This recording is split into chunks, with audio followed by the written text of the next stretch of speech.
입니다. 하지만 이번 주에 또 22 통화정책회의도 있고요. 코미 전 FBI 국장의 의회 증언 등 여러 가지 또 이슈가 있을 예정입니다. 시장 이대로 좀 안정세를 가지고 가도 좋을지 시장 상에 대해서 좀 점검을 해보도록 하겠습니다.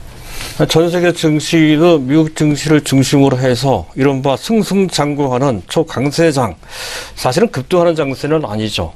현재 스멀스멀 단계적으로 올라가는, 엄밀하게 표현한다면 뜨겁지도 차갑지도 않은 골디락스 장세다, 이렇게 이제 표현을 할 수가 있겠습니다.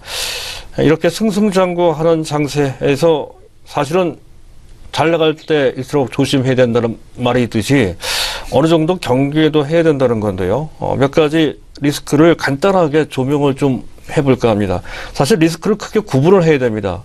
첫째, 거시경제 상황과 관련된 리스크, 좀 거창하죠. 이 부분 제가 계속 매번 방송할 때마다 언급드리는 그러한 리스크가 되겠고요.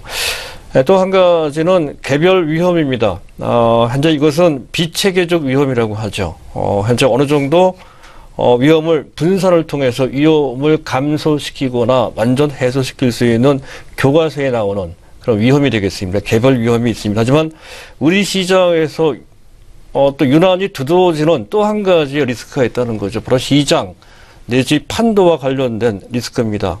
시장 간 코스피냐 코스닥이냐 대형주냐 중소형주냐 성장주냐 가치주냐의 차이입니다. 이 섹터 간의 주가 차별화가 우리나라 시장만큼 극심한 데가 없습니다.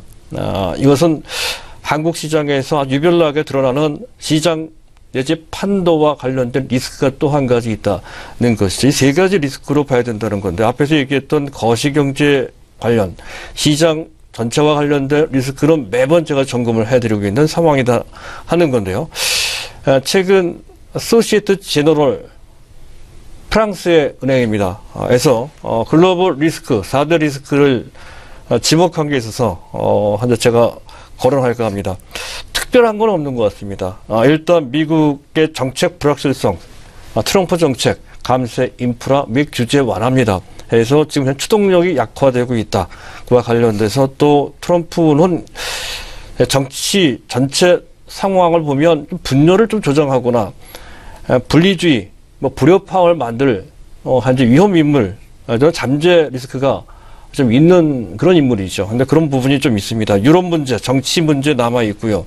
또 정책과 관련된 변수가 되는 것은 현재 진행하고 있는 양적 완화와 관련된 스탠스를 연말쯤에서 좀 바꿀 우려가 좀 있죠. 그런 불확실성이 좀 남아 있습니다.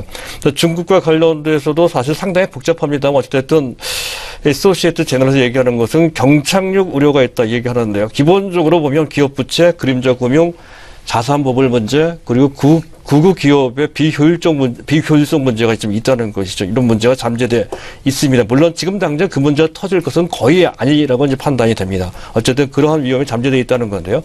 이게 세 번째 위험이고요. 네 번째 위험을 지적한 것이 다소 좀 찜찜한 측면이 있습니다. 글로벌 자산 가격 급변 위험이 있다는 것이죠. 지금 현재 자산 가격은 좀 높은 편입니다. 그와 관련돼서 어느 순간 이른바 이것을 블랙스완이라고 하죠. 예기치 못하는 위험이 발생돼서 전 세계 금융시장을 뒤흔들 수 있는 소지가 작긴 합니다만은 없다고 할 수는 없다. 이게 이제 블랙스완입니다. 이런 위험이 있다는 건데요. 이거와 관련돼서 최근에 자산시장 가격들이 많이 올라갔죠. 전 세계 증시가 금년 들어서 9.6%, 그중 신흥국 시장이 15.4%, 우리나라 코스피 시장이 17% 이상 급등을 했습니다.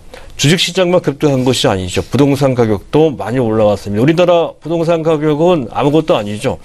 현재 파리의 주택가격은 1년 사이에 근 12% 정도 올라갔다는 거고요. 스페인의 상가 임대료는 무려 40%나 급등을 했습니다. 베이징의 아파트 가격은 6개월 사이 1년도 채 걸리지도 않았습니다. 20%나 초급등하는.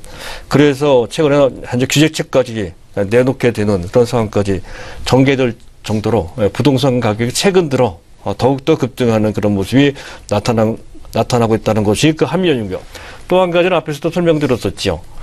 일반적인 경우에는 주가가 올라가도 채권 가격이 떨어집니다. 최근 들어서는 채권 가격까지도 다 같이 올라가는 그런 상황까지 전개되고 있다 하는 정도라면 아직은 버블을 논할 때도 아니고 아직은 현재 악재가 나오지 않고 있는 그런 상황이긴 하지만 그렇다고 해서 그 모든 것이 다 완벽하다 이렇게 볼 수는 없다는 것이죠. 그와 관련된 변수가 있을 수 있다라고 지적을 하고 있습니다. 소시에스 제너럴에서 언급한 것이고요. 단기적으로 본다면 6월 15일 날 FOMC 다음 주죠. 금리 인상이 있고 이번 주 목요일 날 영국 조기 총선이 있고요. 또 같은 날 우리나라 현재 국내 선물옵션 동시 만기가 있습니다. 그리고 현재 기술적으로 본다면 코스피가 좀 과열되어 있는 상태죠. 코스닥도 사실 최근 들어 좀 많이 올라와서 사실 지수를 봤을 때는 다소 부담이 되는 기술적인 부담이 되는 그런 상태가 있다는 것 등이 현재 우리 증시에 놓여 있는 변수 정도라고 할 수가 있겠습니다.